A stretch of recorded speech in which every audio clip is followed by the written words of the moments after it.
Welcome to Rates and Barrels. It is Sunday, March 20th. Derek Van Riper here with Eno Saris. So, what do you got? You got the dude? You got I the got the Lebowski? dude. Yeah. Very nice. Nice shirt. I've got a plain gray hoodie on. Got the thing on. I got the cool hat on, Lake Elsinore storm hat. But Oh, uh, that is cool. one day early for this episode. This is effectively the Monday episode this week, and it's because of travel. Gets to see live baseball and gets to talk to players again.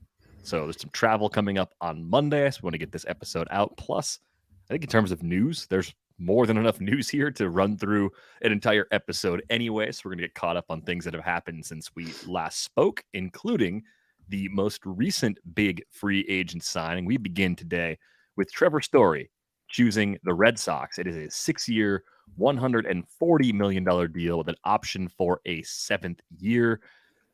A nice deal for him, for sure. And for now, at least, he's going to move over and play second base. If Xander Bogaerts opts out and leaves, they have a future shortstop potentially if they want to move him back. But this is not a pillow deal. This is Story landing in a good offense and in a very good hitter environment, especially for a righty who could take advantage of the Green Monster the way Story should.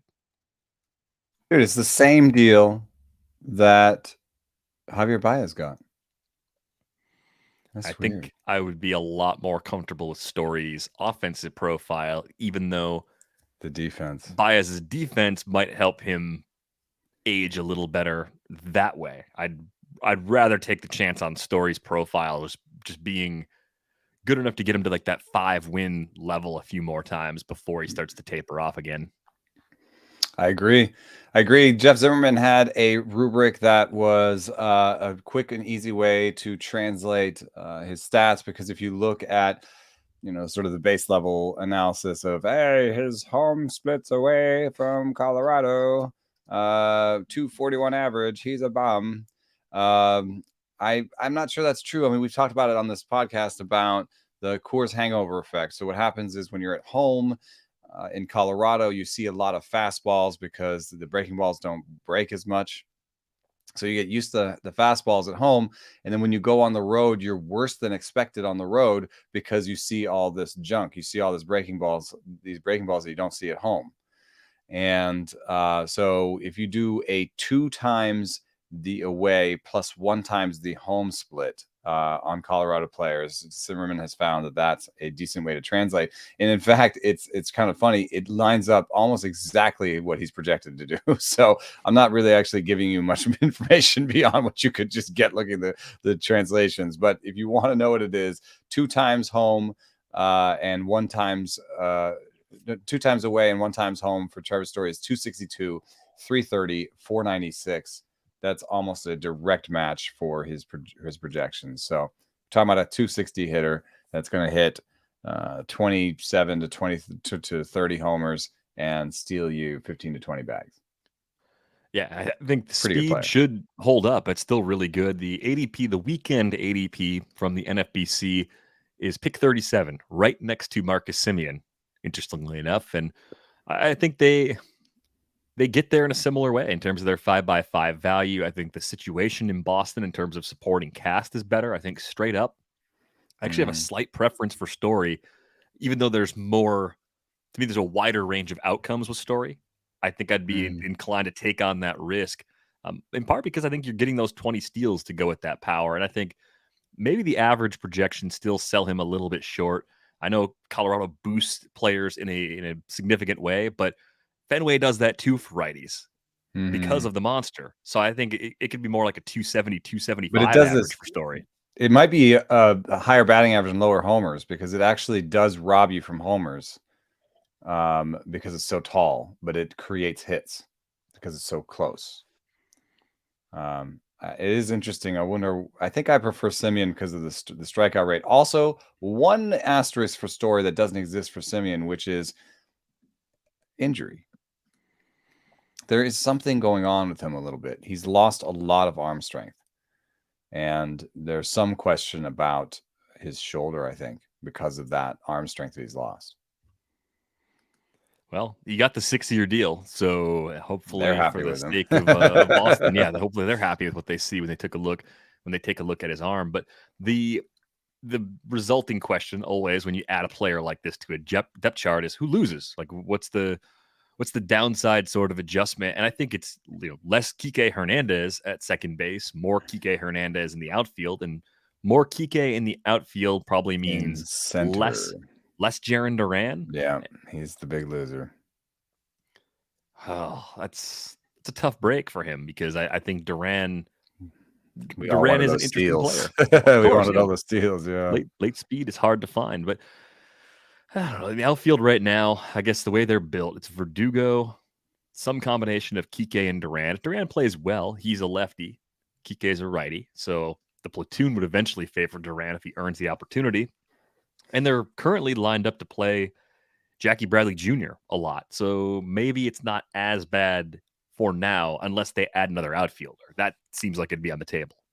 Yeah, I'm looking at it because right now at Fangraphs, Alex Verdugo is at the top of the depth charts at left and right, which is, I'm sorry to say, physically impossible. It's not going to work. Nope, not can't play both that way. But I would like to see here real quick how. Let me see, free agent tracker with the outfield highlight. Or let me just look at who hasn't signed. Who hasn't signed? Michael Conforto still out there. Tommy Pham still out there. Tommy Pham. That would be a great place for Tommy Pham to land, I think. And I think it would help their team and total possibility. But he's going to cost less than Conforto.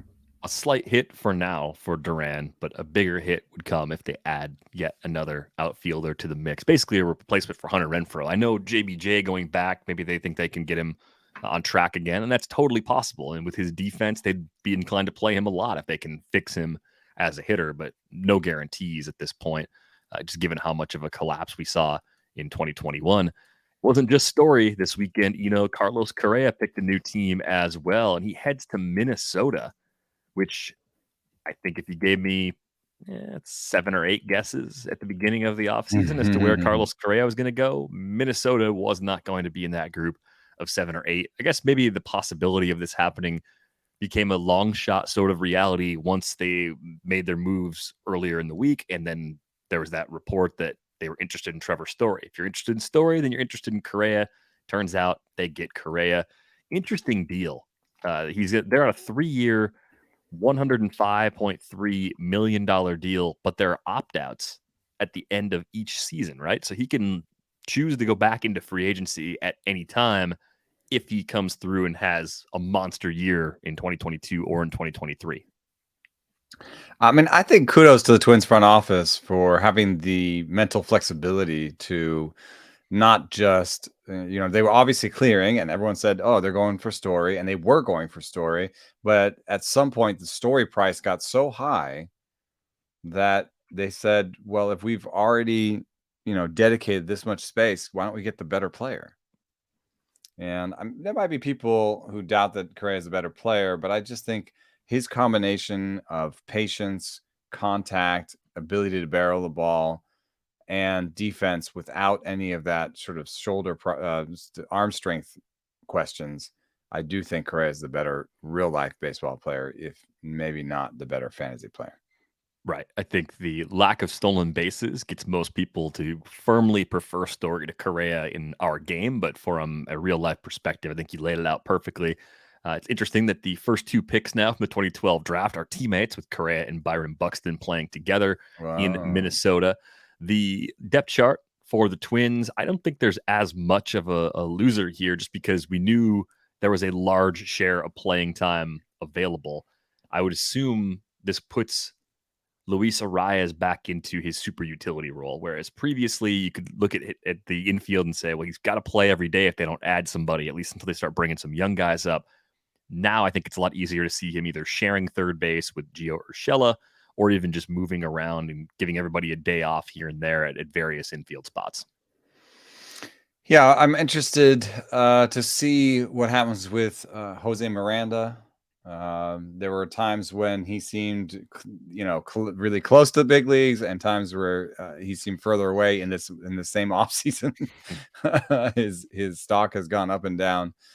I still believe that he is one of those interesting prospects that doesn't cost that much in drafts, that is at the stepping stone. It'd be pretty easy to see an opportunity. It's a little bit like perhaps a Prado in Kansas City, where he's not in the lineup yet, but you can see just like one thing has to go wrong. Carlos Santana just has to not be good anymore, which is totally believable, and Prado might get his chance.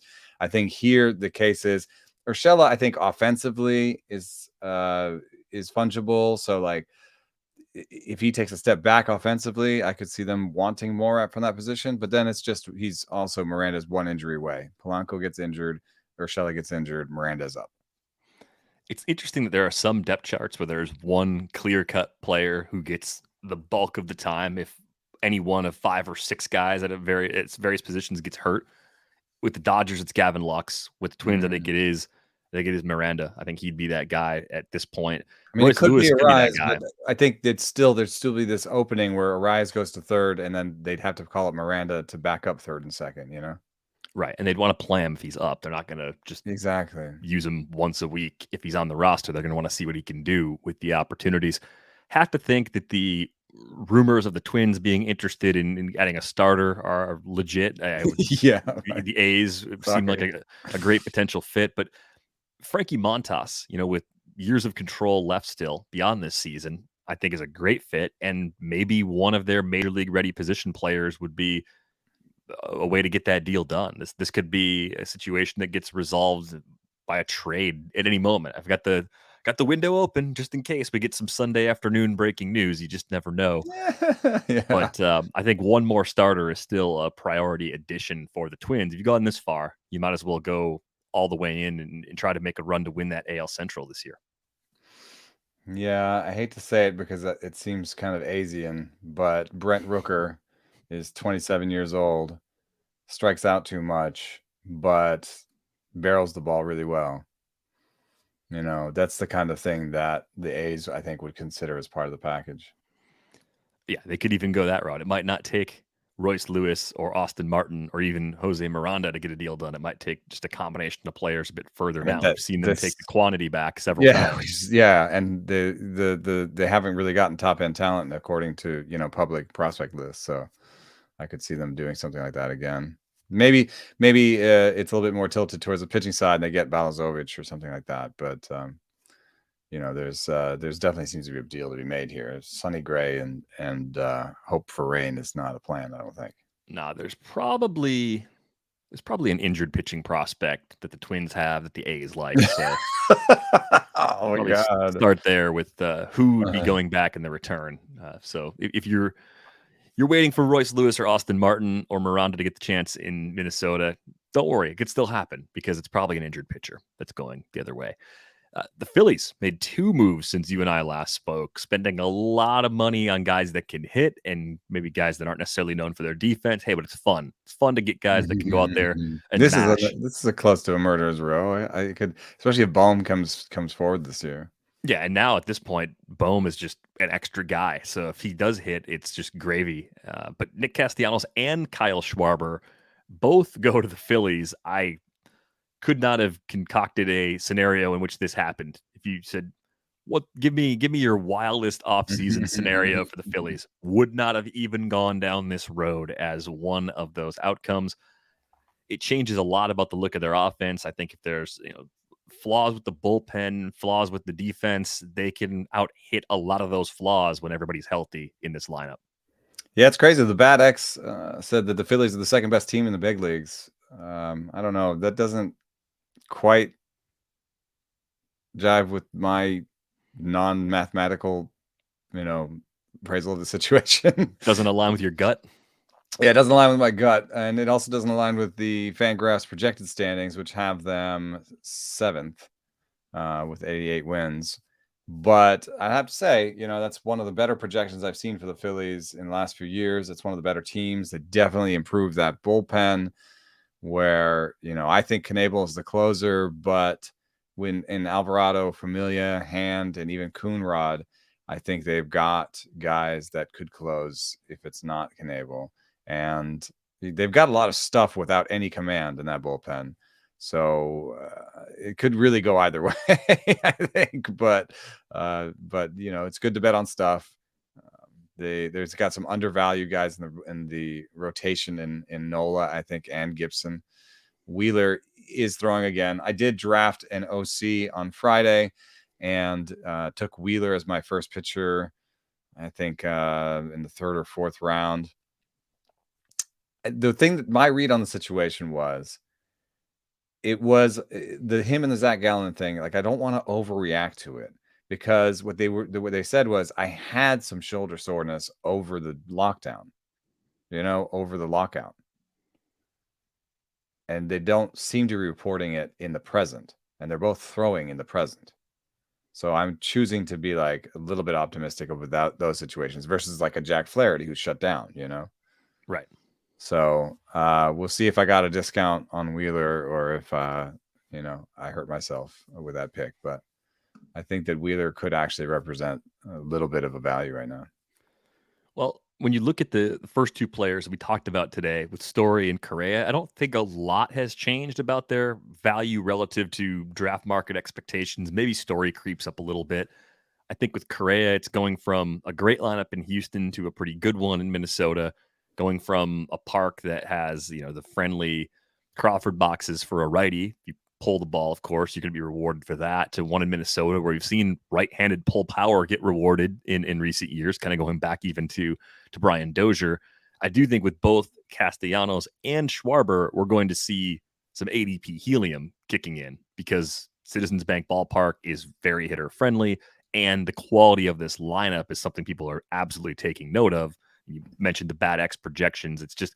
It's one of the best spots to be in the league as far as your RBI and run potential, probably second only to the Dodgers at this point. Yeah, it's a pretty nice situation. The projected standings have like a run score component, and so you can see it goes Dodgers, Blue Jays, Braves, Yankees, Phillies by that metric, projected run scored per game. But I could see it being a little closer. I think I could see the Phillies being third. I really like the Blue Jays lineup, so I totally trust that projection. But Phillies versus Braves and Yankees lineups, I think they pulled close. I think Castellanos had an early pick this weekend in the NFBC of 32. ADP clocked in around pick 55. But is that a value that seems too much? Maybe at 55, but I can't imagine pushing him up to that max. Schwarber was going around pick 106, had an early pick of 63. Whew, that's steep. I like both of these guys as hitters. The calculator does love Castellanos. It says he's a $27 hitter, the equal of Aaron Judge and Kyle Tucker. It's just crazy because he doesn't steal bases. Yeah, and that player type generally gets discounted. See, like George Springer as an example, and I realized Springer missed a lot of time last year with an injury. Castellanos was healthy. I think there's also a little frustration on my part, because I've been staying away from Castellanos this draft season, assuming that wherever he went wouldn't be as nice as hitter friendly as Cincinnati. But he landed in a place that's just about as good and with a better supporting cast. So that's the tough L for me. Yeah, and the nice thing about Castellanos, I think, that is hidden in this is the really nice batting average. So he's got a really plus hit tool, and so I think that it doesn't have the steals, but he can maybe provide you the batting average to then pair him with like a Grisham later or something, right? Somebody who's going to hit 240 and steal some bases for you.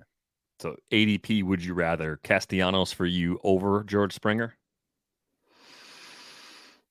Yeah, I think that makes sense. Yes, because Springer is not going to steal many bags either, and he's not going to have the same batting average. Let's try a little higher. Let's try different position, but Pete Alonso versus Nick Castellanos. I mean, the calculator says yes, and I'm also not going to get any stolen bags from Alonso, so I'd rather have that package of like a near 300 average and the power versus a low average and all that power from Alonso. I think it's about as early as you could go, and it probably requires you to have already found at least some steals with one of your earlier picks if you're going to take Nick Castellanos up there. With Schwarber, oof, where's he going to go? Let's see. Looking for a would you rather comp on him. Schwarber might make the leap into the Stanton, Yelich, Brian Reynolds, JD Martinez cluster of outfielders. That might be where he settles in, kind of back of the top 100 between 85 and 90 overall, maybe. I mean, it's a high bar to clear. And that's one where the auction calculator says no. Says take Ryan Reynolds, take Christian Yelich, take JD Martinez. There's a $3 gap between the two. As good as Schwarber could be, and the power ceiling is, 40 plus home runs are fully in play for him right now. I just feel like we've seen his ceiling, you're taking 29. A batting average hit, a pretty big batting average hit for an early round player if you're going to take Schwarber rather at that increased price. So kudos to the Phillies for spending the money and making it happen. Speaking of power, Jorge Soler goes to Miami. He gets a 3-year deal. I believe there's some opt-outs in that one. Soler power. It's good for everyone. The question I have for you with Jorge Soler is really just about what a reasonable skills floor is for him. Is Jorge Soler that different than Kyle Schwarber? I mean, the park situation and the lineup context are very different, even though the Marlins are getting legitimately better, right? They're not a bottom 3, bottom 5 lineup as currently constructed. They're a level better than that. It's a pitcher-friendly ballpark. There's batting average risk. But I wonder if we're underselling Jorge Soler just a little bit, because the K rate last year quietly was a career best 23.6%. He's always drawn walks, and the raw power, that home run that he hit in the World Series still hasn't landed, as everyone keeps saying. So is he more like a Schwarber type player than people are giving him credit for, just from like a roto perspective? Yeah, seems like it. The projections for his batting average just don't reach the same as Schwarber. They're all kind of sure that he's going to be like a 235 to 240 hitter, whereas Schwarber gets a little bit of a boost beyond that. But neither is going to be an asset. So, what's the difference between 240 and 250? Both of them are going to pull you down a little bit. Yeah, and I just think, look at the barrel rates that Soler has run the last 3 seasons. 16% back in 2019, 18.5% in the shortened season, 12.4% last year. So you're getting a barrel machine, no question about playing time, kind of built to DH. Maybe will occasionally play the outfield. I like him quite a bit. I'm just curious to see, how much he'll jump. He'll jump because we know the volume is there. But for comparison, the earliest he went any draft this weekend, I guess the news on him broke a little later, pick 142. So even if you push him up into the 120 range, other outfielders that go around there, you're looking at, there aren't that many outfielders. It's really more like Josh Bell over at first base. I'll take him over Adam Duvall. Max Muncy. Oh yeah, I think compared to guys he was going near, he's clearly better now. But I just wonder where that line is where you could say, okay, this is too much. People are expecting too much from Jorge Soler. What about like Franmil Reyes versus Jorge Soler? Like they seem pretty similar in terms of their profile makeup. I'll take Reyes. I think I might take Soler. I don't think it's a landslide, but I think my confidence in Soler comes from that walk rate. I know the walks don't directly help us in fantasy. I mean, you can get on base and go score a run. You'd rather have a good plate approach. It's a little better plate approach than Reyes, but Reyes has kind of quietly leveled out with a good walk rate too. I think there were a few questions about that when he broke in. K rate's a little higher on Reyes though, so I'm Soler Reyes over also Reyes. Younger, so he's 26. There's still a chance for a peak season. Still possible. And both of these teams have to play these guys a lot. So I think that's the sort of range, though, where we could see Jorge Soler going kind of in the 125 overall range now that we know he's in Miami. He's got a spot to call his own. Perhaps the absolute weirdest signing of the entire weekend. The award goes to Atlanta. Kenley Jansen to Atlanta, 1 year, $16 million deal. Was that just a retaliatory signing because of the Freddie Freeman to LA thing? Or they're like, you know what? You took one of our guys and it looks weird. We're taking one of your guys and it's going to look weird the other way. I mean, there's some there's some savings that Olsen represents, and it's possible that's the Olsen savings went into Jansen. And Colin McHugh and bringing back Eddie Yeah, Rosario, and I know it's whatever. But yeah, right. when you boil it down for Jansen, there's a few things. Like I thought any team that brought him in most likely saw him as a closer, and I think you get the sense that Atlanta does see him as the closer. Will Smith probably moves into a pretty consistent setup role. They could do a committee thing, give Jansen 30 out of 40 chances and give Smith the other 10. I guess that's possible, but how much do you worry about the walk rate being up last season when you start to drill in and see that a lot of the struggles Jansen had were concentrated to 1 month, right? It was July was the month where Kenley Jansen was just brutal last year, and otherwise he pitched pretty well. Well, there is that thing that what is it here? Oh, this is the wrong spreadsheet. But he was one of the people that lost the most spin rate over the course of last season. And it's something that bugs me to report on, but it's something that actually happened. So let me see what I have here. These are biggest losers in stuff percentage, pre and post enforcement. And the very bottom goes Karinchak, Richard Rodriguez, Kenley Jansen. He went from a 116 stuff plus to 104. Yeah, those are the two guys, were demoted and pushed off of rosters, and Jansen at least righted the ship. Came back August, September, and pitched kind of like he had pitched prior to July. So, and there is stuff that I really like about what Kenley Jansen has done, which is that he didn't sort of rest on his laurels and go as far as his cutter would take him for the rest of his career. He, in fact, went hard to work to create a sinker that he throws now 27% of the time last year, and a slider that he threw 15% of the time. So he's no longer a one-pitch pitcher, and I think that has been good to sort of give him a larger repertoire that makes it tough on hitters. So I do like that aspect. So assuming you agree that he's the guy over Will Smith is a clear loser, I feel like the winners are the contenders for saves in other places. It's like Corey Knebel is a winner. Corey Knebel's a winner. Jordan Romano's safer. I mean, he might have been pretty safe anyway. Joe Barlow in Texas seems like a winner of Kenley Jansen going to it. Now the last shoe to drop really is the Kimbrel situation, right? Right. And I just wonder if they're going to have to accept the fact there's not going to get anything of significant long-term value back in the return. Yeah. Everyone knows right now, and they've added so many bullpen arms this offseason. Any shred of trade leverage they had has completely vanished.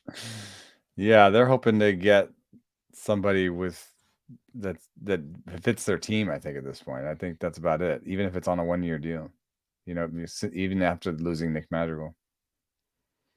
So winners outside of Atlanta, one loser in Atlanta with Kenley Jansen's arrival. I don't think it pushes Jansen up the board really at all. I think people were appropriately valuing him with Blake Trinan goes way up. I don't think the Dodgers are trading for Craig Kimbrel, are they? That's a good follow-up, because Trinan, they're insisting they're going to try a committee. Okay, like sure, but who's in the committee then? Who's in the committee? Hudson. I don't think it's Gratterall. He shows the ball, man. Like I don't think it. I think it could be Vesia and Hudson, maybe. Vesia if it's a lefty. Hudson if you like Trinan better for matchups prior to the 9th inning, I guess. Like I trying to dissect what a committee might look like. Trinan could be a little bit easier to get you a ground ball double play. So Trinan you might want to bring in with people on. You're like saving him for the 9th, but then in the 8th they get a bunch of people on, so you bring him on early, and then Hudson gets the last out and gets like a weird save. Run around first in the 8th or something. Yeah, it's 2-hitter, 3-hitters up. You're bringing in Trinan just to try and clean it up there. Yeah, and then you might have 2 outs left, and you just give it to somebody. He's getting 30 saves. Come on, that's how I think. I mean, this thing that we just described will probably happen, but it won't happen like 30 times. They're also going to win 110 games. Yeah, So exactly. Yeah. So I'll, there's room for all these things to happen. I'll take my chances on the largest share of the committee on a team that's that good that's going to win a lot. So Yeah. Trinan versus Kenley Jansen around pick 100 might actually be a decision we have to make in a few weeks. Wasn't like that over the weekend, but I think we're getting there. I think the interest in Trinan is going to continue rising based on that spin loss thing, and just Trinan has the best stuff plus in baseball. Like, I don't know, man. I think I'm going Trinan.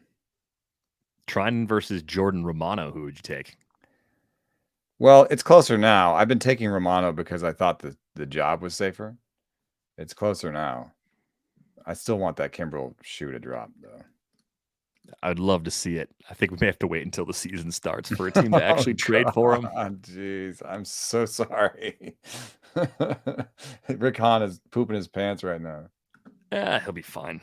The bullpens are fun. It's like kid proofing the bullpen, so Tony La Russa can't push the wrong button.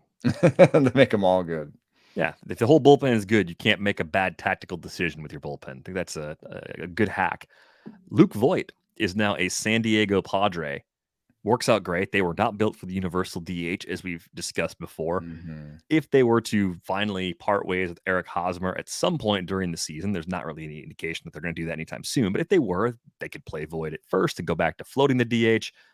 But this is awesome. And I think in terms of the earliest he went over the weekend, pick 191 was actually the earliest he went. That's still pretty good value because I think he's an everyday guy. I think it's only health that would keep him from playing nearly every day this season. I think you could see Luke Voit probably justify going closer to pick 150, where you see Ty France going, because you're getting more power, albeit probably was a bit less average. But I think Voigt's kind of a key to the San Diego offense, especially with Tatis down. I wonder if they haven't updated in the auction calculator yet, because he's projected for 348 plate appearances, and that tanks his value. Love it. I love it. I love finding things like that, so you can get on it before everybody's projections are fixed. Don't you think it seems like you would rather have him than Dahlbeck? Just thinking about their overall lines, like Voit has power. He's gonna have a better batting average. Bobby Dahlbeck has been winning the first few days of spring training, but yes, I would rather have Luke Voit. So that means you're talking about a guy who's going to have maybe $8 to $9 value at the end of the season and be there with like Belt and Rizzo. It's possible, but I think behind them. But in that group, it sounds about right. The good thing is Voit might not creep up into that pick 150 range. He may remain a good value. Yeah, it could be a corner viable option, or if you waited too long at first base and just need somebody that can exceed expectations, I think that could be exactly what he brings to the table. I like righties a lot more in San Diego than lefties too, just based on how the park plays for hitters on different sides of the plate. Yeah, we didn't talk too much about the Tatis injury. The word on the street is that Ha-Seong Kim is going to get everyday reps, and it's not going to be a Cronenworth situation. I have a little bit of love for Ha-Seong Kim still. The barrel rate was unimpressive, but the max EV was good. And I'm not trying to say that like, here's this one number, so therefore Ha-Seong Kim is good. What I'm saying is those two numbers don't match the way that they normally match. You know what I mean? He's got a lower than expected barrel rate given his max EV. So there's something there that says we don't know all of the story yet, which I think makes sense. I think he struggled at first. He had bonkers numbers in the KBO. So I really do think this is a guy that if you gave him a full season could right the ship. You see a decent enough contact rate. I could see someone who can hit 250 with like 20 homers and 10 steals if he was given the full season. So that could be really useful for some people just looking maybe for a stopgap, or maybe for even a for a Tatis replacement, because at least he would give you a little bit in each of the places that Tatis would have given you a lot, And since Tatis opted to have surgery for that fracture, the expectation is that it's going to take about 3 months for him to get back. So we're talking maybe mid-June before he's ready to play in games again. That's a long window for that Padres offense to try and get by. And I think with Kim, same as any player trying to make adjustments to the big leagues. We saw this with Yoshi Satsugo, whose first season coming over from Japan was in 2020. I just think the last 2 seasons have been miserably difficult to adjust to life in a new place. And I would give players who came over from a different country a bit more of a pass just to kind of see like, what does one more year hold? What does another 300 plus plate appearances hold for Kim? I would reserve judgment until we see that. And he is young, relatively speaking, too. Still just 26 years old. So a lot of ways it could still go right for him with this added playing time in the early part of the season.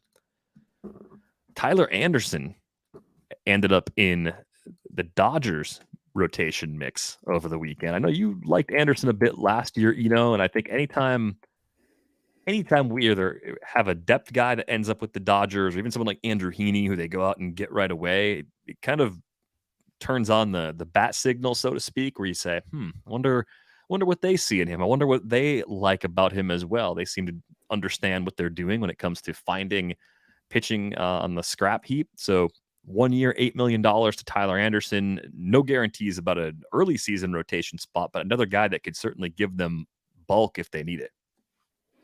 Yeah, I wonder how bad this is for Tony Gonsolin, because he is the exact opposite of Tony Gonsolin. Tony Gonsolin does not have I guess he has 4 pitches, but he does not have command of them. And he has some decent stuff, but he has no command. And then Tyler Anderson comes in with a bevy of pitches, a ton of pitches, and great command of them, but not the most stuff heavy stuff front. Like, look at his strikeout rates, he's barely even gotten 8 per 9 over his career. But he does come with good command and a lot of pitches, and he can maybe provide more innings. You might expect more innings from somebody like Tyler Anderson than you would from Tony Gonsolin. So I have a sneaking suspicion that Tyler Anderson will be in the rotation to start the season. If it's either at Tony Gonsolin's expense or a spring injury, or Kershaw saying he's behind, just means that he starts on the IL for 2 weeks, and that so Tyler Anderson gets a few starts. Some of the starts could be useful. So Tyler Anderson becomes a guy that I was considering even in the bench in my 12-teamer, because you either find out that he's in the rotation for the first 2 weeks and maybe he has a good matchup, or you find out that he's not in the rotation, he's easy to drop. Yeah, I think you're probably right that with Gonsolin, the shoulder injury seemed to change a lot for him. We just haven't seen the same guy. I think it's encouraging if you've been tracking Clayton Kershaw. He started the Dodgers spring debut against the Brewers. That was Friday. My days are starting to run together again a little bit. He just looked like himself. It was only 1 inning, so he was in and out of there pretty quickly. And yeah, where he's at workload wise when the season starts. That's as decent place as you can be right now for most starters, right? Like, how behind is he? There's other people who haven't even pitched yet. If you're pitching in games the first time through the spring rotation, that's a pretty good sign that you're healthy. Yeah, I'm surprised, man.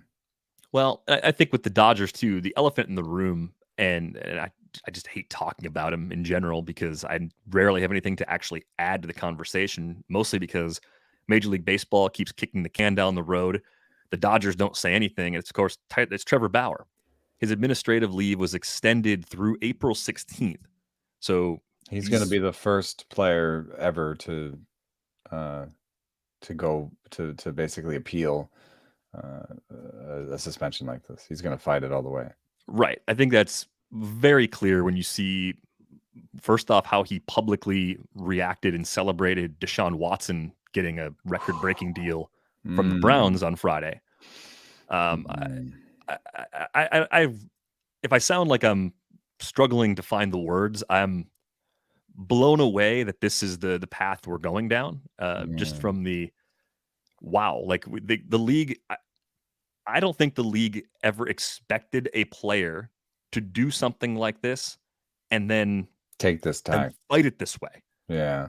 And I think that's part of why this is taking so long. Now, there's a laundry list of reasons why we should be skeptical about the league's investigation into alleged sexual assaults, right? Like there's just plenty of reason to believe that leagues and teams want stories like this to just go away. Yeah, their best interest is for no story. And if you wait and you wait and you wait, you can come out at the end when you mete out a punishment that is lighter than what a lot of people feel would be fair.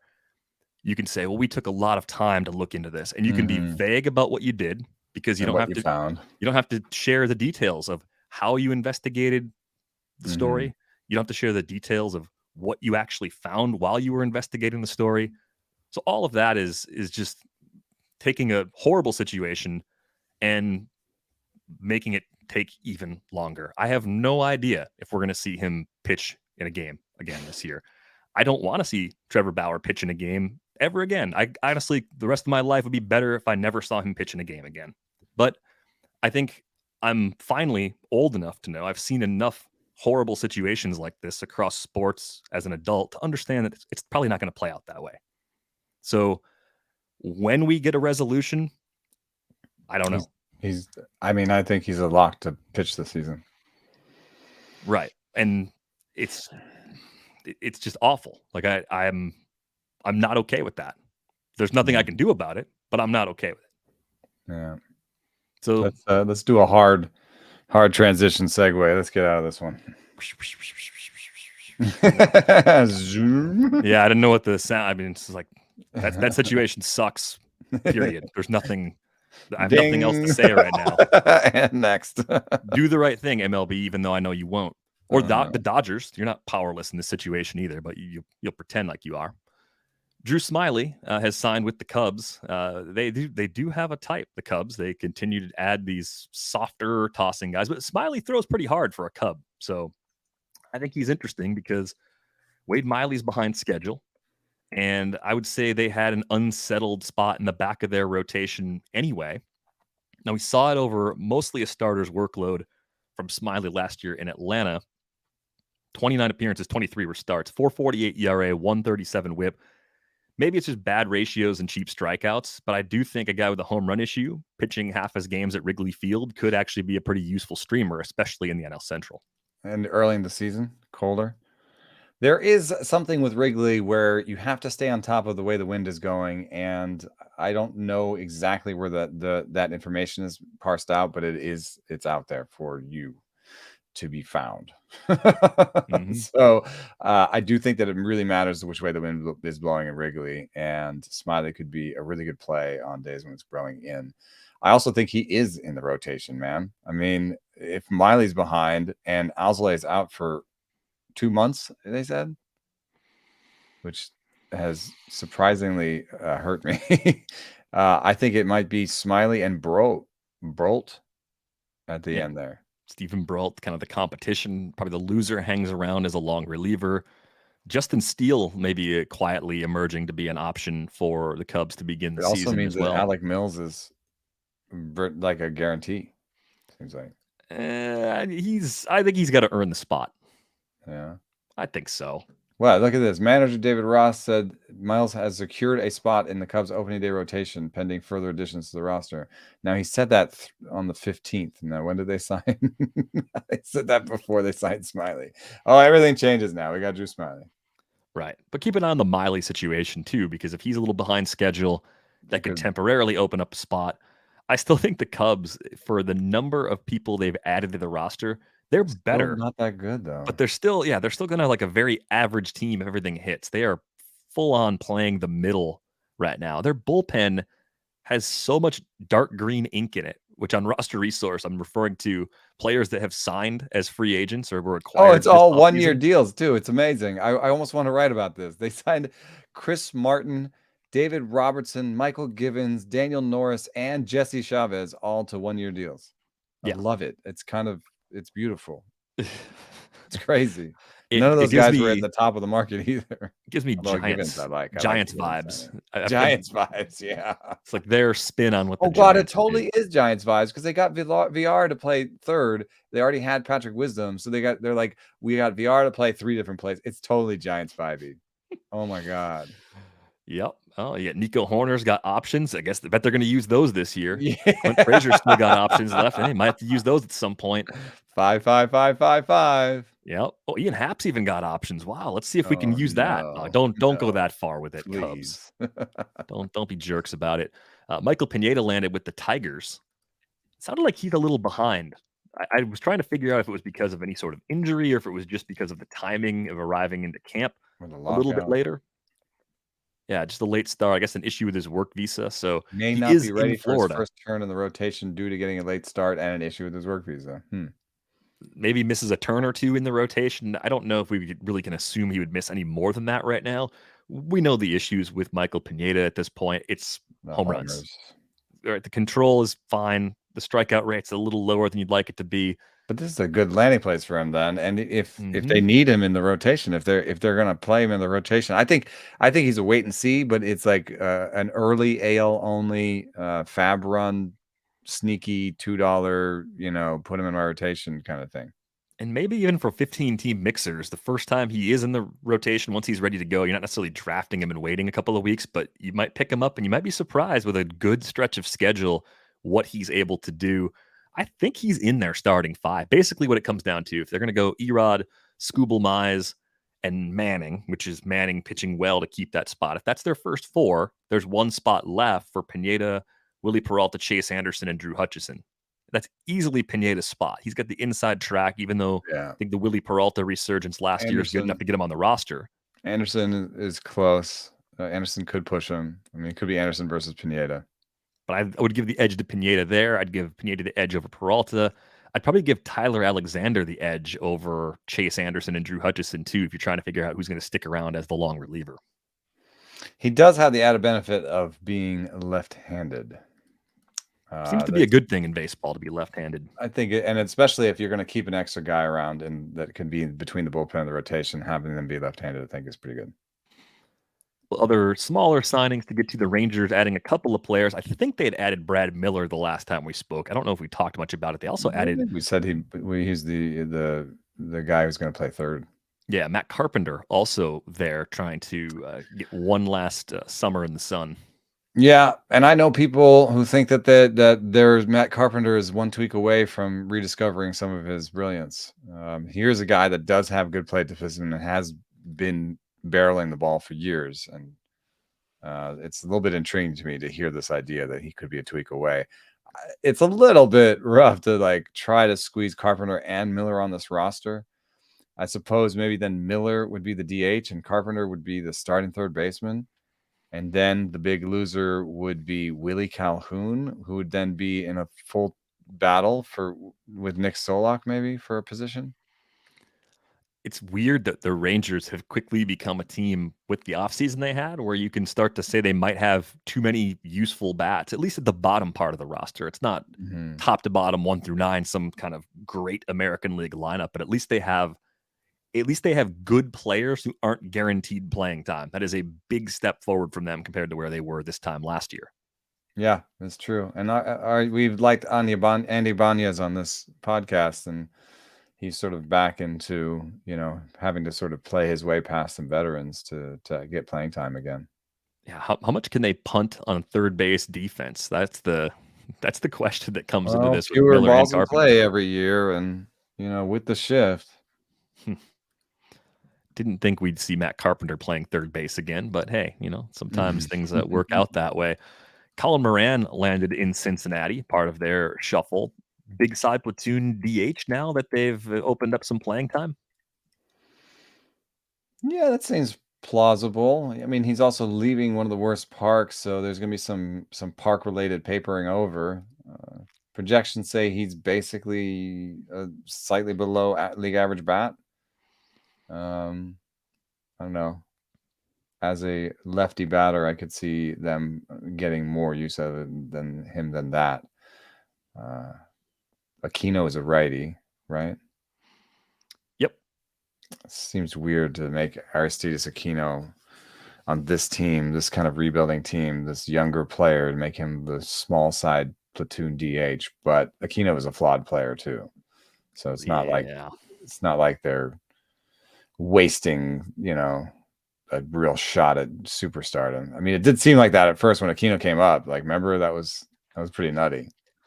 Oh, the home run binge? Like 10 homers. 19 homers in 56 games. It was only 225 plate appearances. He was also 7 for 7 as a base stealer. If you were saying, try to find another Adolis Garcia, well, I guess Aristides Aquino maybe doesn't play center field the same way, but give him the playing time, and I think you'd be surprised. He could in his range of outcomes with his flaws, with his swing and miss, do that kind of damage power-wise and run a little bit on top of that. And maybe now he's only one injury away from getting that chance. There is a position open, I think, in Cincinnati. There still is. Right field is a collection of flotsam and jetsam. It includes Tyler Naquin, Max Schrock, somebody named Friedel. You might be underselling Tyler Shogoraki, Naquin a little bit. Yeah. I think they like him, and I'm I think not they're not without reason for liking him. fully open, but he's a 30-year-old who's, has one above average season on his resume. He was 10% better than league average last year. 105 WRC plus in the partial season he was able to play in 19. A lot of injuries have slowed him down. I'm not in the business of defending anything the Reds do. I want to point and laugh as much as I possibly can. He's a pretty good player, at least as a platoon. I think he's a pretty steady big side platoon player. Yeah. And he's high in the lineup too when he plays. So I think those runs and RBIs might exceed expectations based on where he hits and where he gets to play half his games. Yeah, well, still some opportunity there, I think, especially since Senzel gets injured often. So it might be Fraley in center, Senzel to the IL, and then left field is open. So they've got a lot of lefties between Naquin, Votto, Moustakas, and Moran, and Fraley. So 5 lefties projected to be in the lineup. You can't mix and match everybody. I assume Votto obviously plays all the time, so that doesn't matter. Who's the other one? They got to play probably 2 of those guys against lefties consistently. Is Moustakas the second one? It probably should be. Solano as a possible platoon. I think, yeah, I guess if you got Solano, you want to play him some. Oh, let's build a bench. We used to play this. Let's build a bench. Or here's what you're doing. You're okay. So you can DH. You could DH Moose those days. Play Solano at third if you like his defense better. And so Moose is still getting kind of full playing time, but not always in the field. Still playing. I think it's Moran and Fraley, and then probably Naquin are the 3 lefties that come out for any righties you have on the bench. But they only got 2 righties on the bench, so they can only really sit 2. Yeah, I wonder who will play through those bad platoon splits. But the bench is probably Farmer, Solano. Is Farmer a righty? Farmer's a righty. Oh, there's your righty. Oh, Barrero. I'm forgetting about Barrero. What am I doing? Well, Barrero's an everyday starter for me. Yeah, and he's, for one reason or another, not listed as their starter right now. But I just, okay, fine. Maybe he's not the guy on opening day. Maybe he's not the guy on the second Monday of the season. He's the guy by May 15th. He's the guy when the season ends. He has to be their starting shortstop, right? He's clearly their best option there. Yeah, I think so. Bench is Shogo Akiyama, Aristides Aquino, Donovan Solano, and Kyle Farmer. Right. And Andrew Knapp. Yeah. Okay. We've solved one small problem in Cincinnati. I don't even, it was just a prompt about Colin Moran. He's there now. But no, in deep leagues, there could actually be a little something there. The big park upgrade actually matters, and he should play enough where he's not gonna hurt you in deeper formats. Yeah. How about this bit of spring news? MacKenzie Gore looked really good in his spring debut. Velo was back in the upper 90s again. I had kind of pushed him aside just because it was such a meandering road for him to even sort of poor season get back. It was just so disastrous last year. Like I set my expectations to 0, and now I'm starting to build them back up. MacKenzie Gore throwing 95, 96 from the left side with control has a role on this team, because how would you not use him? Yeah, I'm trying to. We're trying to get minor league and spring training stuff going. I would just love to know. I would just love to know the shapes of these pitches. Yeah, I would as well, but I think he's at least on my reserve list radar now, whereas even just a week ago, I was kind of saying, I'm going to throw the dart somewhere else, at least now for deeper leagues. I want to know what happens in the next 3 weeks, and if I have to roster him and then cut him to find out, fine. I can live with that. Yeah, it just seems like he's not in, because even if somebody in the top 5 is not ready or is hurt, Paddock has been pitching all right too. Paddock is among the players that are healthy right now, so I think that's certainly good news for the Padres. Good problem to have. They've got a bunch of guys that have elevated injury risk. They've got guys that have had Tommy John before. You need well more than 5 starters to actually get through a season anyway. But just an encouraging spring note that I saw going into the weekend. How about these other updates, though? Starling Marte has an oblique injury. He is still not hitting because he's a Met, and that's how it has to work now, I guess. That stinks because Marte is a good player. We need guys that steal bases. Leading off in that lineup especially could be a great source of runs scored. I hope they're just doing the right thing, giving him the extra time, and he's going to be okay in a week or so, and he'll be able to play on opening day. But we're definitely hitting that point, maybe this time next week, where if someone's still behind schedule, still limited to either rehab work or they're not doing anything, we're going to have to start looking at those players as early season IL candidates. Yeah. I think if that happens, Dominic Smith steps to the fore. I know JD Davis is taking his reps mostly at third. You could maybe do something with NLDH where JD Davis plays more than Dominic Smith, but you just need someone to still play in the outfield. You'd probably shift Nimmo over to center, and there'd be an outfield opening. McNeil is supposedly the starter at second. So that says to me Dominic Smith benefits if Starling Marte sits. Luis Urias has a quad injury. He is going to be shut down for 2 weeks, not expected to be available for opening day. I think the cover there for the Brewers, and then they've been pretty proactive with soft tissue injuries like this the last couple of seasons, where once you get out in front of it, you're fine, but you can kind of round up on the timetables a little bit. That's just the way they've been playing it, which probably is the smart way to do it in the long run. I don't think you're going to get a whole lot of value from the replacements. It's likely going to be a combination of Jace Peterson against righties and Mike Brasso against lefties. Yeah, not enough there outside of NL only leagues to really get excited. You don't think Keston Hiura might get a shot? Nope. Nope. Because he was defensively, like, he was not great at second already. Yeah, I mean, there's not really a way to make the pieces fit. Like, you'd have to play somebody out of position to make that happen. So, nope, sorry. I defer to you on all matters Brewers. His paths are limited, at least for now, to people missing time from the right side of the infield. Right, if Colton Wong goes down, then I think they could say, well, let's play Keston at second base. Let's take the hit there. We'll be fine. But I don't think they can shuffle it around to make room for him by putting someone else at third. Carter Kieboom has a flexor mass strain, I believe. He's out 4 to 6 weeks. So not only does he begin the season on the IL, but that just makes it kind of an uphill battle for him to carve out his spot in that improving Nats lineup. I say improving because they added Nelson Cruz, and that team is quietly a little better at the top half of that lineup. You know, right now the depth charts say Michael Franco is the next one, but he's in on a minor league deal, I think. Yep. And there were some rumors early on that Luis Garcia would take shortstop. So what if he has the arm for shortstop, maybe Luis Garcia plays third?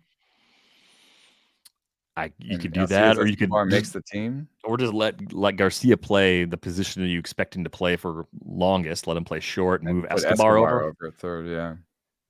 Yikes. It's a team with a lot of holes for.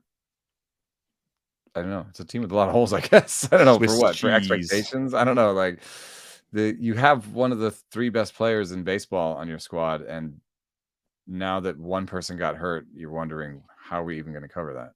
And that person wasn't even that good to begin with. That's the silver lining. At least it wasn't one of your core 5, core 6 players at the top of the lineup that you don't have a lot of great replacements for either. At least it was someone that you had relatively low expectations for. Hopefully for Kieboom's sake, though, he can hit the early part of that timetable and get back at some point, maybe in late April, but probably more likely early May. You mentioned Zach Wheeler earlier. He threw a 35-pitch bullpen session on Sunday, and I think you're right to not be overly panicked by players talking to the media for the first time in the last 10 days and kind of catching people up on what they did for the previous 3.5 months, like or what happened to them. We had heard that Zach Wheeler had shoulder soreness in January, and then we heard in February that he was back on track. Then we would have dealt with it. You know what I mean? the relative effect on where people take him would be smaller in that scenario than it is right now, where we're just like, shoulder right now, shoulder. It's like, no, look at what he's doing. 35 pitches on Sunday gives him enough time to be 80-ish pitches by opening day, I think, on a normal schedule. That should be fine. The next time that I would panic is if he gets into a spring training game and someone reports bad velos. Yeah, no, I think you keep the eyes on him for sure. You keep an eye out for every little detail about how he looks and how crisp the stuff is throughout spring training. But I don't think it's full on panic. Avoid Zach Wheeler. I think you compared him to Flaherty previously. I think total different scenario, like you said. That's one where we had a PRP injection. We already know he's going to miss opening day. Yeah, he's shut down. He's shut down indefinitely. I don't know. At some point, I would say why not, but he's just basically off my board for the first 10 rounds of a draft right now until we have more information, just because it could be a pretty long road back for him as well. He had a PRP injection, so we'll see if that actually helps speed up that timetable. It's not just him, by the way. Alex Reyes shut down from throwing for 4 weeks. He's also dealing with a shoulder injury.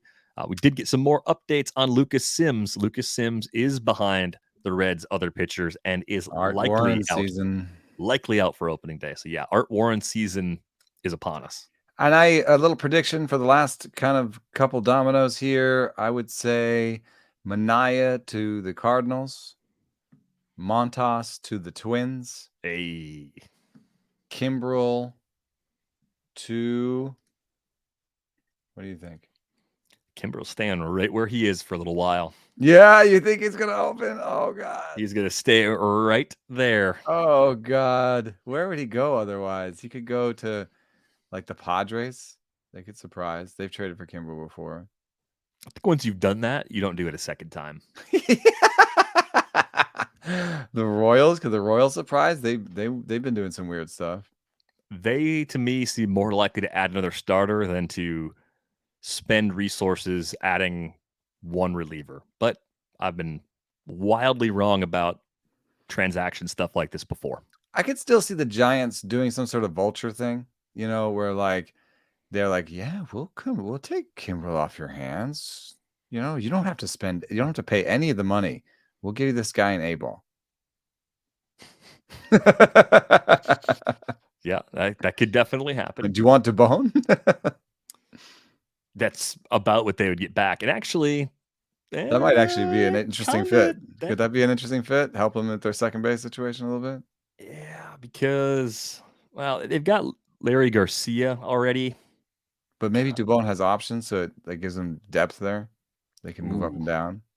Isn't it fun to scramble to see if a player has options or not? Isn't that one of your favorite things to do in March? Yay! He does not have options. Oh. No, he has to. You know what? Dubon's got to go play for the A's. Oh. Because they don't have to like send a him late up and spring down. training cut. Yep. Yeah, it could totally be something like that. That's where he's going. Or to the White Sox for Kimbrel, just as a money saving device. Yeah, maybe if they lose a versatile player, it would make a lot of sense too.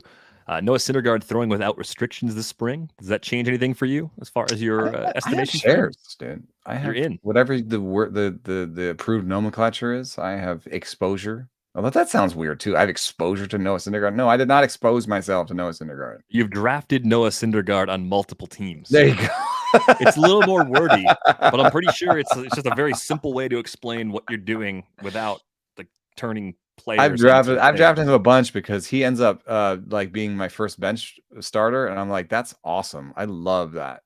I love getting Noah Syndergaard as my first bench starter because then I'm not like, my season doesn't live or die with him. Yeah, he has not cracked the top 150 looking at the weekend NFBC drafts that were in the books at the time of this recording. So we could see him creep up a little bit. A healthy spring from Thor would get people excited again because we know when he's healthy, he's generally very good. Chris Paddock mentioned that he started against the Brewers. I believe that was today, and that start should be over. I wonder what that start looked like. These are the types of things that I wish I had. If I ever had help, like extra help to just like, hey Siri, like put Chris Paddock's spring tweets into the rundown for me. Like if Siri could do that, that would help me so much because I remembered that Paddock was pitching today and I had it all lined up and I forgot to circle back around because he was so far down on the outline. And do we have anything from Paddock yet? No. He gave up. Oh, Keston Hiura homered off of Paddock. Oh, in that case, bump Hiura up. Sell. 5 rounds and stay away from Paddock.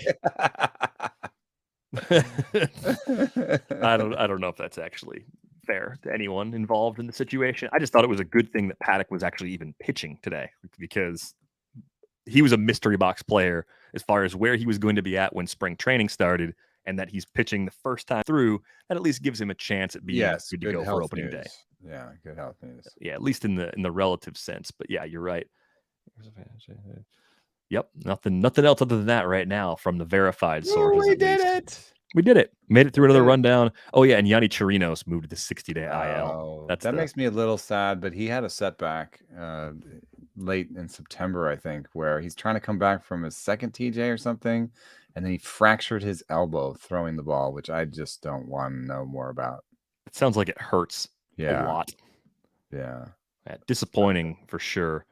If you are trying to find I'd watch the name. Like if you hear like Yanni Chirinos is healthy and he's coming up and into the, maybe into the rotation, like he had good stuff when he was pitching. You and I both know that we will be adding Yanni Chirinos to rosters sometime, probably in July. We know how this goes. Step 3, profit. I just saw that episode. I don't know if it was South Park where that joke started with the underwear gnomes. I don't even know. It's so very randomly. Step 3, profit.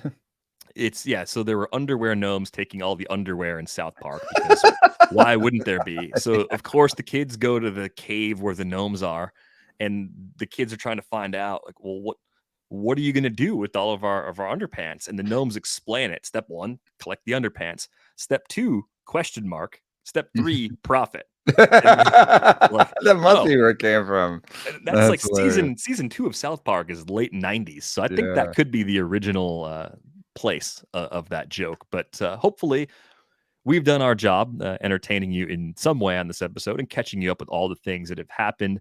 Eno's been running the longest entry in the fantasy baseball space since The Athletic became a thing with the transaction tracker. There's a lot to read in there too if you want to catch up on moves that way. A lot of words. Tons of words. If you want to catch up with us in the future and ask a question, you can do that at ratesandbarrels@theathletic.com, or ask a question in the comment section under this video on YouTube. Be sure to hit the like button if you're watching us over there. On Twitter, he's at Enosaris. I am at Derek Van Riper. That's going to do it for this episode of Rates and Barrels. We are back with you on Thursday. Thanks for listening.